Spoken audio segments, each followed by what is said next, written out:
After following the two mediums, I've finally decided that the manga for Dragon Ball Super is indeed better than the anime.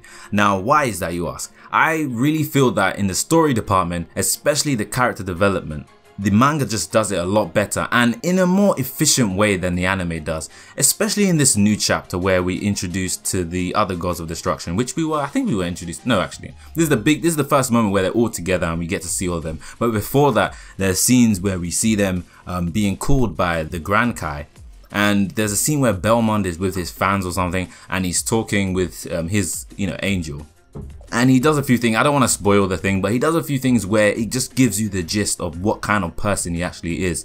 And in the anime, he doesn't actually do that, even though I think he has like some kind of screen time, but you never really get what kind of person he is. Even till, I guess now, it's still kind of vague what kind of person he is in the anime. You just see him, throw a few lines out there about his team and stuff. But in the manga, you get to know that he's the kind of, I wouldn't say bad person, but he does seem to be someone who you probably wouldn't like. He has a personality where he will backstab you or something like that, or he doesn't really care about the people around him.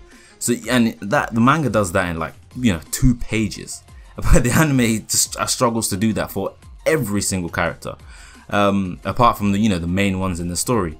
And this is not just the only instance where this is apparent in the manga compared to the anime. There's so many times where we get more for Vegeta or something. We see him training, or we see him doing more things to try and catch up to Goku than in the anime, where he sidelines every single person available except for Goku, who still doesn't actually develop as a character in, I think, both the anime and manga.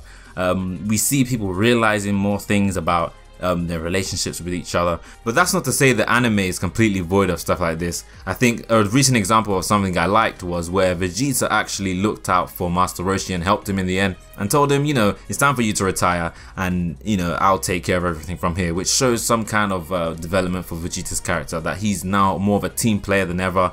And despite my worries about him in the beginning where he wasn't willing to work with Frieza, it still seems like he cares for the weaker members in his team and he actually wants to survive together and not have anyone die on him or something. But still, I feel in the manga we just get more like a breathing world where the lore is still rich in the manga compared to the anime. And if you haven't seen the manga, you should read it and see for yourself what kind of things are different from the anime manga, because they do pan out to different events, some of which I don't think the manga has over the anime, or the anime has over the manga in some points, especially with the ending of Zamasu. I think in the anime, Trunks kills him with the spirit sword, and then in the manga, Goku kind of almost defeats him with a Hakai that's not really, a full Hakai, and then Zeno comes in and destroys him after all.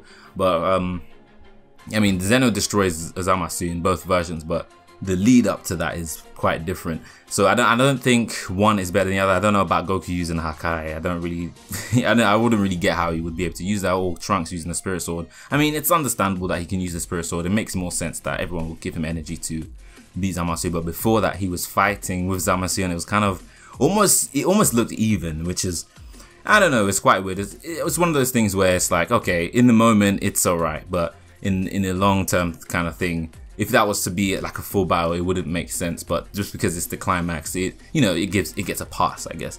So what I'm really trying to say overall is that the anime is really played with padding. I know the kind of padding that helps build relationships between different characters or develop some of the small characters in the series. They add these irrelevant moments into the episodes where it doesn't amount to anything. So it feels like we are wasting time, as opposed to an anime like My Hero Academia, where every moment in the episode feels like it's doing something for someone. It doesn't matter if it's the main characters or some side characters, that in that moment when they're doing something, you feel as though it's important to the characters there. But in Dragon Ball Super, you watch it and you're like, okay, this what has happened for this character isn't going to amount to anything. Especially when Goku was recruiting all the different members and stuff, the things they got up to, except for, let's say, Master Roshi. He was the only one where his what happened to him in that moment, in that filler, it wasn't really filler, but in his recruitment stage with Tien, what happened to him actually comes into fruition later on in the story, in the actual tournament. So I guess he's the only one I could say it worked for, because it didn't work for Krillin, Tien with the girl, it didn't really do anything. Yeah, and you know, you just have a lot of moments like that, which I get you need to kind of fill up an entire episode with events that are interesting to watch, but at the same time you don't want to stray too far away from the story you're trying to tell. Otherwise, if you stretch out the moments in between the actual important moments in your story, the overall experience becomes watered down, which is another reason why the manga seems to be more engaging, because it just keeps on going, like it keeps on going beat for beat. And in this latest chapter, again, we see all the actual gods fight against each other, as opposed to, like, I think it was 4 in anime, and we get to see more of their relationships with each other, and we even get some brief history between the two. And I wouldn't say it's like some very big important information between the gods, but it's like it makes you feel like they know each other. But in the anime, you don't get any real evidence that they've had experiences with each other, whereas in the manga they have some history as to why all of them don't like Beerus. He fell asleep when I'm playing hide and seek, and Zeno was about to destroy everything, and then they had to help calm him down. And so with that statement, it makes it seem like Beerus is a nuisance and he's always been messing around, getting them all in trouble. So it gives you a reason as to why they dislike him and dislike Universe 7, other than Goku just happened to start the tournament, which wasn't really gonna be, which wasn't his fault, because he actually saved everyone from getting destroyed in the first place and gave them a chance to survive. So, you know, I just think small things like that help build up the story a little bit. I still watch the anime, and I still think the anime does have good moments in it. I just think it's just the padding that waters down the story. Now I think it's gotten better because they've realized that this tournament is a survival tournament. Everyone's fighting at the same time, so you can't really take a break from everything going on. And you can see them still subtly try and put that in there when they're talking to Zeno, because Zeno says, "Oh, I don't know what's happening. Can you explain it to me?" And then, you know, the Grand Prix will take some time to explain everything, and it kind of just pads up the episode, stuff that we don't need. Something in the manga, if that happened, it'd be like 1 page of writing, one little box of writing, and it would just completely go over that and then carry on with the rest of the story. One more example actually that I have is with Zamasu. When Goku and Vegeta come back after training, and Vegeta goes up against Rose, Goku Black, and he's fighting him, and it feels as though, you know, Vegeta's way stronger now. He knows how to go Super Saiyan God, this with the red hair, and he's just overpowering Zamasu completely, and he's turning blue and attacking at the same time. That's when that ability was actually introduced into the manga for the first time, as opposed to the anime where it was introduced through Goku instead, and they kind of glossed over the ability and it didn't really look as cool as it did in the manga, because, you know, the fight was really focused on hit and dispo, and Goku didn't really take advantage of that move. He did it one time, and then, you know, he had a little fight with one of the Pride Troopers and it kind of just dissolved. But I feel as though in that moment they have Vegeta overpower Zamasu, and then we have Goku use the Mafuba on Zamasu, which fails, but they both get backed so much into a corner that they just forced his fuse.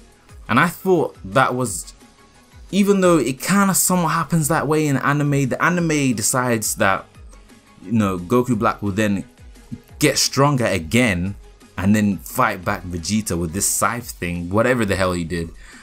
And I felt like it just ruined the pacing of the overall battle. Because the first time I saw it was in anime, then I read it in the manga, then I was like, okay, the pacing of this is much better, because you can feel the desperation from Zamasu. But in the anime, it's kind of like they were fighting each other, and then Trunks used the Mafuma on Zamasu, and he came back, and then the other Black was just like, oh, what's wrong with you? And then they fused. It wasn't like, wow, we can't do anything now. Well, now we have to use our final trump card, and that's the fused form.